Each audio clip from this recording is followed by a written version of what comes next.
이 아침 우리에게 주시는 하나님의 말씀 이사야서 23장입니다.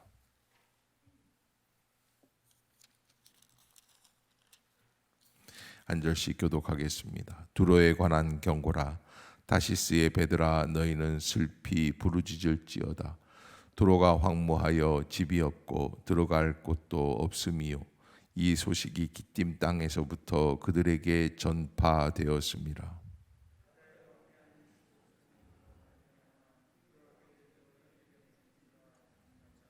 사흘에 시올의 곡식 곧 나일의 추수를 큰 물로 수송하여 드렸으니 열국의 시장이 되었도다.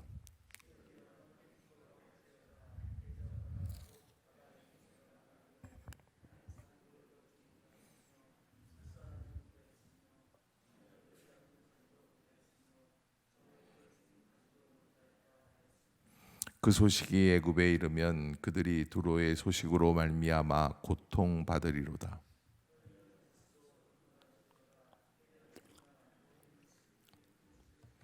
이것이 옛날에 건설된 너희 히락의 성 곧 그 백성이 자기 발로 먼 지방까지 가서 머물던 성읍이냐?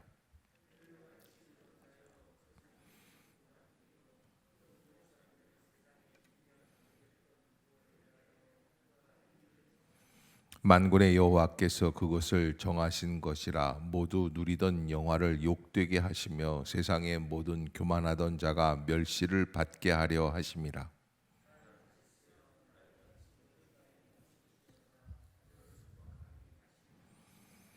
여호와께서 바다 위에 그의 손을 펴사 열방을 흔드시며 여호와께서 가나안에 대하여 명령을 내려 그 견고한 성들을 무너뜨리게 하시고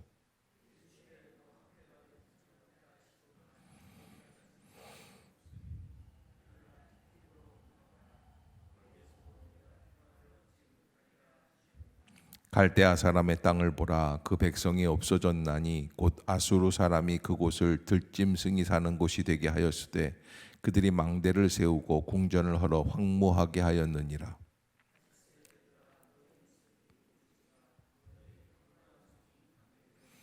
그날부터 두로가 한 왕의 연한같이 70년 동안 잊어버린 바 되었다가 70년이 찬 후에 두로는 기생의 노래같이 될 것이라.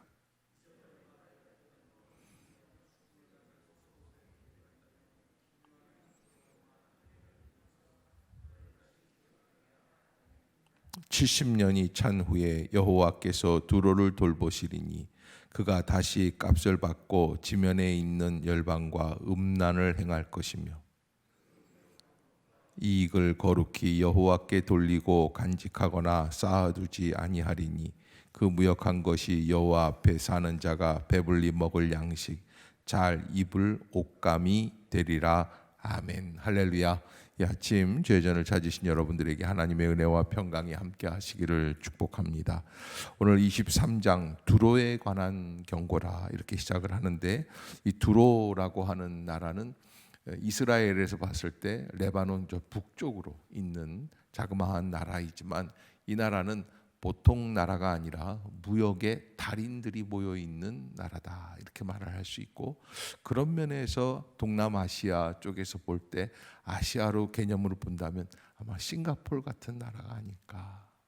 자주 경제가 다 되면서 원활하게 유통을 잘 감당해 나가면서 자기들의 특징을 살려내서 나라를 잘 지키고 있는 아주 똑똑한 나라, 싱가포르 같은 나라다 이렇게 볼 수 있는데, 오늘까지 한 10개국 정도에 관한 경고의 말씀이 이렇게 기록이 돼 있어요. 그런데 다 멸망하는 거예요. 두로도 사실은 멸망하게 되어 있다. 과거 우리가 세계사 시간에 배웠던 나라로 따지면 페니키아 문명이라고 있어요.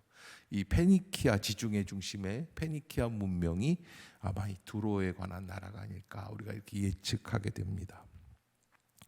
이 두로는 사실은 어디까지 가서 무역을 해왔느냐 하면 수천 킬로 떨어져 있는 다시스 지중해를 건너가서 스페인이라고 할 수 있는 그런 나라에까지 가서 무역을 해서, 사실 이 두로가 제일 잘하는 건 아프리카, 애굽, 이집트에서 물건을 떼다가 다시스에 갖다 파는 일입니다. 그러니까 지금으로 말하면 지구에서 물건 띄어서 달나라에 거쳐서 화성에 갖다 파는 격이다, 이렇게 말할 수 있는데 무슨 말씀인지 알아들으실려나 모르겠어요. 아무튼 그만큼 어마어마한 일들을 당시 사람들은 생각지도 못하는데 그런 무역로를 만들어내고 그리고 특히 저주의 장래인 바다를 정복하려고 페니키아인들은 그렇게 열심히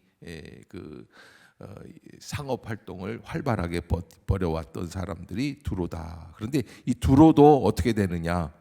두로가 황무하여 집이 없고 들어갈 곳도 없으며 이 소식이 기띔 땅에서부터 그들에게 전파되었습니다. 그런 나라들도 어떻게 된다는 겁니까? 멸망하게 된다. 이 멸망하게 되는 원인이 어디에 있습니까? 이게 교만입니다. 여기 이제 2절 3절에 보면 같이 한번 읽어볼까요? 시작.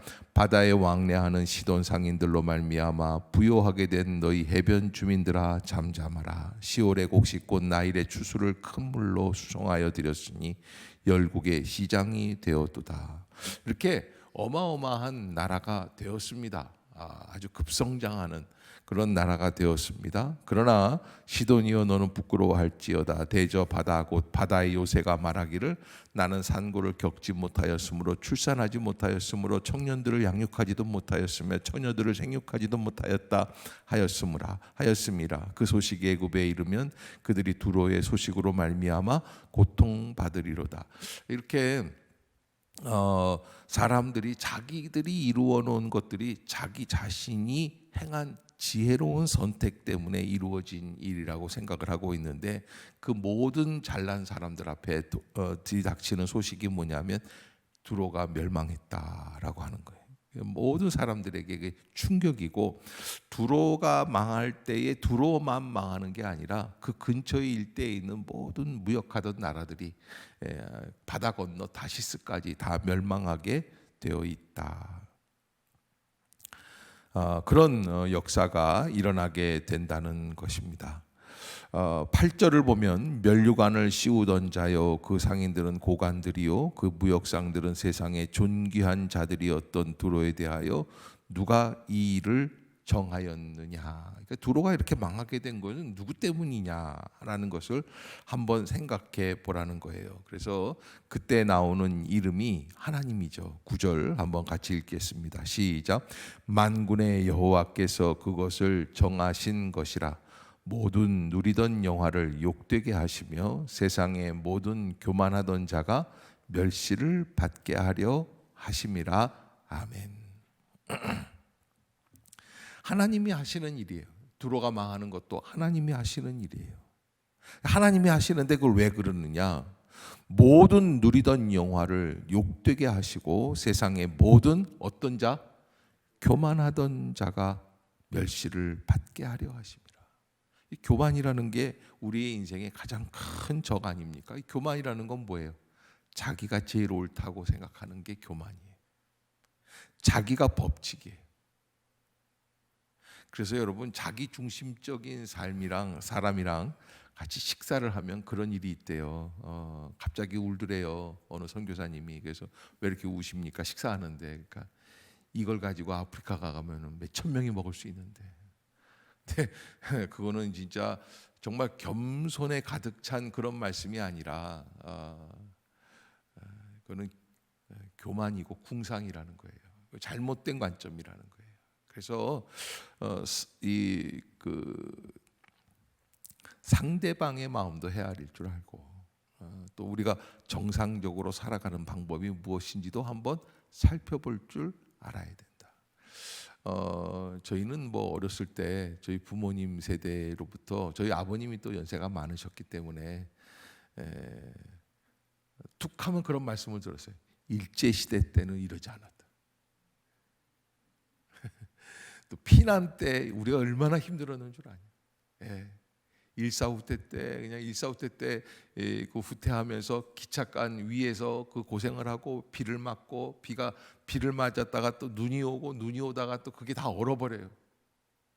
이불을 덮은 게 이불이 아니라 그러면서 그러시더라고 아버님이. 그때 왜 그렇게 그냥 이불만 갖고 도망가려고 그렇게 이불들을 다 싸갖고 나왔는지 모르겠다고. 그런데 아무튼 그렇게 힘들었던 시기를 겪어오신 분들의 입에서 나오는 것이 그때는 이러지 못했다라는 말씀들을 많이 하세요. 그러나 그것만 가지고 있으면 그래서 요즘 뭐 아예 젊은 세대들은 어른들이 그 말 못하게 뭐라 그래요? 라떼라고 그러잖아요. 아예 그냥 그리고 그냥 갑질한다고 그리고 뭐 이렇게 하는데 그런 식으로 적용하는 거는 굉장히 아프리카를 생각하는 것 같고 이북 사람들을 생각하는 것 같지만 그거는 옳지 않은 일이다라고 하는 거예요. 그래서 오늘 이 아침을 기점으로 해서 좀 더 확대된 나의 관점을 이렇게 발전시키는 게 좋다. 업그레이드 시키는 게 좋다. 아멘. 이렇게 봐야지 돼요. 이렇게 교회도 미국에 가 있는 우리 한국 교포들 교회 가 보면은 그런다는 거예요. 자기가 미국으로 이민 갈 때에 자기가 다니던 교회의 생각을 그대로 갖고 있다는 거예요. 그러니까 80년대 이민 간 사람들은 그 사람은 그 교회에서 무슨 생각하는 거예요? 80년대 교회 생각하고 있는 거예요. 70년대 이민 간 사람들은 70년대 생각 그대로 갖고 있는 거예요. 그래서 그런 생각 때문에 오히려 목사님과 목회할 때도 어려움이 있을 수 있다, 갈등이 있다는 거죠. 그런데 여러분 그런 생각들이 다 이 두로와 시돈의 멸망 앞에서 두로도 그렇게 생각했다는 거예요. 자기들이 옳다고 생각해요. 자기들이 관점이에요. 자기들이 하는 일들이 다 합당한 것이죠. 그러나 이런 것들을 다 하나님은 어떻게 하신다? 모든 교만하던 자가 멸시를 받게 하려 하심이라 이렇게 말씀을 하시는 거죠. 그래서 10절에 보면 딸 다시스여, 스페인이에요. 나일같이 너희 땅에 넘칠지어다. 너를 속박함이 다시는 없으리라. 그다음에 11절에 보면 여호와께서 바다 위에 그의 손을 펴사 열방을 흔드시며 여호와께서 가나안에 대하여 명령을 내려 그 견고한 성들을 무너뜨리게 하시고 이르시되 너 학대받은 처녀딸 시도나 내게 다시는 희락이 없으리니 일어나 기띔으로 건너가라. 거기에서도 내가 평안을 얻지 못하리라 하셨느니라. 어디를 피난 가도 어디를 도망가도 도주해도 진정한 평안이 없을 것이라고 하는 그런 가나안 땅의 비극이 이루어지는 것이죠. 이 이스라엘 주변을 거쳐서 저 북쪽에 있는 아수르로부터 시작해가지고 두로와 시돈은 고사하고 모든 나라들이야. 다 이렇게 고난을 겪게 되는 하나님의 심판이 이 땅에 임하게 된다라고 하는 것을 오늘 우리에게 말씀해 주신 것입니다. 우리가 이런 것들을 한번 정리해 보면 첫 번째, 한때 열국의 시장으로 부요하고 바다의 보장 희락의 성이라고 불릴 정도로 견고하고 즐거움이 넘쳤던 두로성은 황무하게 되고 집도 없고 어린 자녀들도 없고 그 거민들이 부끄러워하고 멀리 도피할 그런 슬퍼하게 되는 일들이 벌어지게 되는 것인데, 그게 바로 이 세상의 부귀와 영광이 얼마나 일시적이고 헛됨을 알고 그것들을 기뻐하거나 자랑하지 말라고 하는 거예요. 전도서에 보면 뭐라고 기록이 되어 있습니까? 전도서 1장에 헛되고 헛되니요 헛되고 헛되니 모든 것이 헛되도다. 그래서 사람이 해 아래서 수고하는 모든 수고가 자기에게 무엇이 유익한고 이렇게 말씀을 하세요. 베드로전서 1장에도 보면은 그러므로 모든 육체는 풀과 같고 모든 영광이 불의 꽃과 같으니 풀은 마르고 꽃은 떨어진다 이렇게 기록이 되어 있지 않습니까? 그러기에 이 세상의 부귀와 영광을 기뻐하거나 자랑하지 말자. 이게 다 하나님 앞에서 얼마나 큰 부족한 모습인지 알 수 없다. 아까 제가 궁상이라고 그랬는데 궁상 반대로 또 자기들이 가지고 있는 걸 너무 자랑하고 내세우면서 좀 더 어렵고 부족한 사람들을 멸시하려고 하는 그것도 궁상의 궁상입니다. 잘못된 것이죠. 자, 두 번째로 두로의 멸망을 작정하고 섭리하신 이는 누구세요? 하나님이세요. 두로와 시도는 지금까지 자기들이 하는 줄 알았어요. 싱가포르 사람들이 얼마나 교만한 줄 아세요? 자기들만의 법칙을 만들어 놓고요. 시내에서요, 싱가포르 시내에서 담배꽁초 하나 버리면 뭐 80만 원, 90만 원 벌금 나온다는 거예요. 모르는 사람들은 당하는 거예요. 그만큼 법칙이 까다로운 것. 그런데 사실은 자기들이 잘났다고 생각을 해요. 중국 사람들을 둘로 나누면 법을 지키는 사람들과 안 지키는 사람들 이렇게 둘로 나눌 수가 있어요. 법을 지키는 사람들은 중국의 진짜 멋을 잘 모르. 중국 사람들이 이렇게 혐오감을 느끼게 하는 게 뭡니까?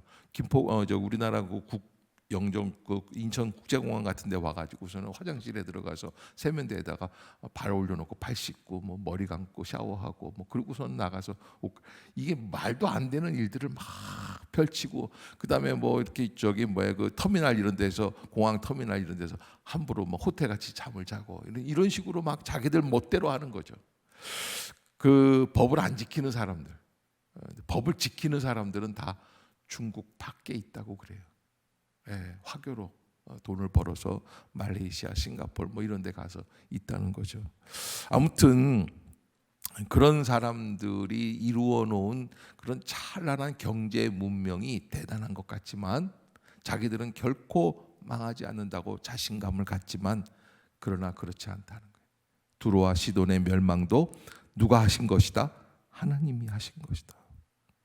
하나님이 그러기에 여기 오늘 본문에도 아까 나와 있지만 70년 뒤에 두로와 시돈이 다시 일어날 거라 이렇게 말씀을 하시는데 하나님이 그렇게 작정하셨다는 거예요.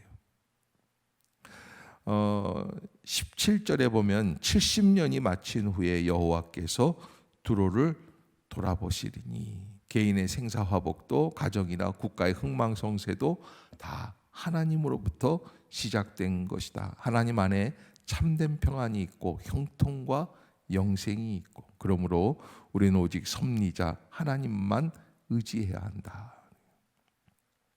시편 39편 7절에 주여 내가 무엇을 바라리요? 따라해 봅시다. 나의 소망은 주께 있나이다.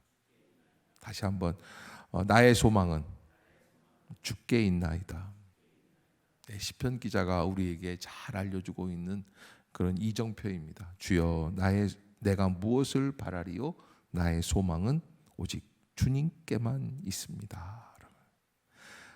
이사야가 45장에서 말씀하고 있는 하나님에 대한 역사 말씀이 나는 빛도 짓고 어두움도 창조하며 나는 평안도 짓고 환난도 창조하나니 나는 여호와라. 이 모든 일을 행하는 자니라 하였노라. 우리는 오직 주권적 섭리자 하나님만을 의지해야 한다. 이런 멸망 앞에서 우리가 어떻게 살아가야 할까 하는 것을 깊이 생각해 봐야 할 것입니다. 여러분 우리가 신앙생활 우리가 이 인생에 있어서도 참 즐거웠던 때가 있죠. 언제예요? 저는 가만히 생각해 보면 저 어렸을 때 우리 동네에 나가 보면 그렇게 재미있었어요. 평안했고 뭐 가난하죠. 어려워요 동네. 그래서 심지어 그때는 뭐 밥 꾸러 다니는 것도 예사예요. 옛날에 어떻게 밥을 꿨는지 모르겠어요. 엄마가 그래요. 야 양푼 갖고 와서 옆집에 가서 아무개 엄마한테 밥 좀 달라고 그래. 그러면 그 집 밥 짓는 걸 갖고 와요. 그럼 또 그 엄마는 또 구워줘요. 그리고 또 나중에 며칠 뒤에 또 받아요. 밥을 받아요. 여러분 좀 별로 동감하는 얼굴들이 아닌데 세대가 달라서 그런 건가 모르겠어요. 하여간 그런데 그렇게 어려운 시기였는데 동네에 밤중에 나가도요 평안해요. 조용하고요. 요즘은요 밤 10시에 우리 애가 나간다 끔찍해요. 아니 어디를 나가냐 뭐 다들 난리가 날 거예요. 아무도 파자마 바람에 다 나와 있어요 애들이요. 못 사는 동네의 특징이라고 그러지 마세요. 하여간 그리 재밌었어요.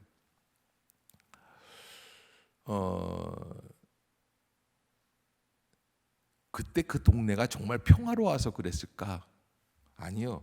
저희 옆에 있는 큰 이 낭떠러지 같은 그런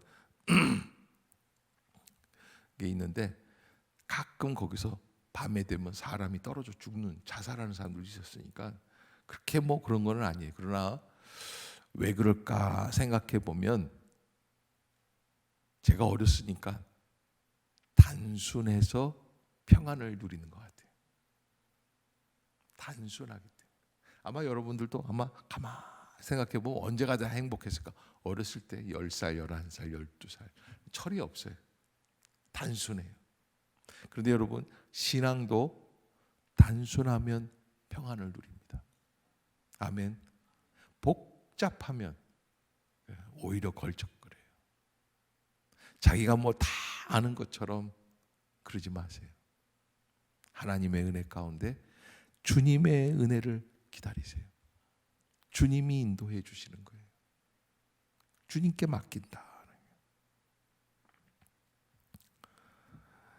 하나님께서 두로와 시돈을 멸망시키신 까닭은 말없는 그 부요, 한없는 부요와 영광 속에서 그들이 교만해졌기 때문이다. 그래서 9절에 보면 모든 영광의 교만을 하나님은 어떻게 하신다?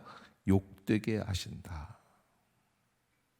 그 사람은 부요해지면 교만해지고 음란과 향락에 빠지기 쉽고, 그러므로 사람은 겸손히 하나님을 경외하고 의지하며 그의 계명대로 의와 선을 행해야 한다. 미가 선지자가 우리에게 미가서 6장에 이런 이야기를 합니다. 사람아, 주께서 선한 것이 무엇임을 내게 보이셨나니 여호와께서 내게 구하시는 것이 오직 공의를 행하며 인자를 사랑하며 겸손히 네 하나님과 함께 행하는 것이 아니냐. 예수님도 마태복음에서 나는 마음이 온유하고 겸손하니 나의 멍에를 메고 내게 배우라. 그러면 너희 마음이 쉼을 얻으리니. 저는 이 겸손해질 수 있는 방법 중에 한 가지가 우리의 생각을 좀, 믿음을 단순화시키는 거예요. 하나님 앞에 나와요. 하나님께 기도하고 하나님께 맡기면 더 이상 고민하지 않는 거예요. 하나님께서 행하시는 거예요. 하나님이 허락해 주신 상황들을 믿음으로 잘 감당해 나가는 거예요. 거기에 진정한 은혜와 능력이 있는 줄로 믿습니다. 내가 잘나서 내가 새벽 기도하니까, 내가 새벽을 깨우니까 뭐 그럴 수도 있겠죠. 그런데 여러분이 기도에 있어서 가장 두려운 일은 내가 한다라고 하는 거예요. 바울은 가만히 보면 로마서에서 성령이 말할 수 없는 탄식으로 우리를 위해 기도하고 계신다. 아멘. 그걸 깨닫게 돼요. 자기가 깊은 기도의 자리에 들어가서 기도하다가 보니까 자기가 기도하는 줄로 알았어요. 그런데 나중에 보니까 그 자기가 기도가 아니에요. 누가 기도하게 하시는 거예요? 성령께서 말할 수 없는 탄식으로 우리를 위해 기도하고 계시는 거예요. 자기가 기도하는, 그래서 그거를 알고 그 다음부터는 더 낮아지고 겸손해질 수밖에 없는 거예요. 내가 하는 게 아니었구나. 저는 이 새벽에 나와 있는 모든 성도들이 하나님의 은혜 가운데 그 은혜를 깨닫고, 안 하던 사람이 기도 좀 하면 교만해집니다. 정말 자기 중심으로 살다가 하나님 앞에 나와가지고 이 목사님 말씀 때문에 내가 새벽을 깨우는데 거기에서 이제 강조 좀 악센트가 있어요. 내가 새벽을 깨우는데 그렇게 됩니다. 웃을 줄 알았는데 별로니까.